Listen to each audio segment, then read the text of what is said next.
বেরিয়েছে হোস্টেল বেরিয়েছে yes yes yes বেরিয়েছে হোস্টেল বেরিয়েছে ভাই এই যে আমাদের আমরাও হোস্টেলের বেরিয়েছিলাম সব যা ছেলেরা আছে বের হইছে। মেয়েরা যদি বের হইতো তাহলে আরো ভালো হইতো, কিন্তু আমাদের তো মনে হয় না দিবে। আর আমাদের সবার এত সাহস নাই যে সবাই মিলা বলবে। হোস্টেলে প্লান বেরিয়ে গেছে সব। এবার ঠিক আছে এবার ঠিক আছে কয়টাই হয়েছে তারা বল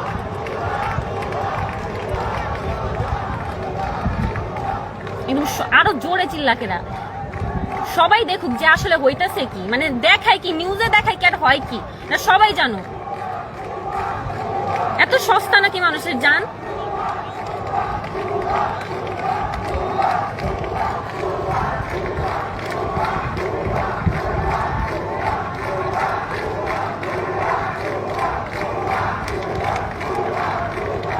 এই যে যত স্টুডেন্ট আছে যারা বের হইতে পারছে বের হয়ে গেছে।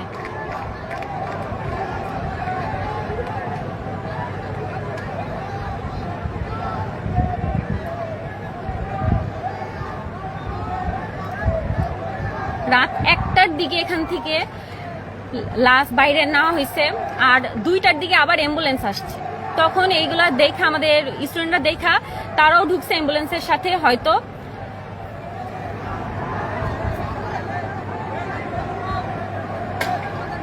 মানে আমাদের কথা হলো যে উদ্ধার কাজ আগেই নাকি শেষ হয়ে গেছে, তাহলে রাত 2:30 বাজে, এখন 2:30 বাজে পুলিশরা কি করে? নিউজে কি দেখায়, মানে কিভাবে আর্মিরা তখন বলে যে 19 জন মারা গেছে, যেখানে প্রায় 100-র বেশি, আর এখনো 300 প্লাস আরে 300 প্লাস 19 জন বলে কিভাবে, যেখানে এখনো লাশ উদ্ধার করা হইতাছে।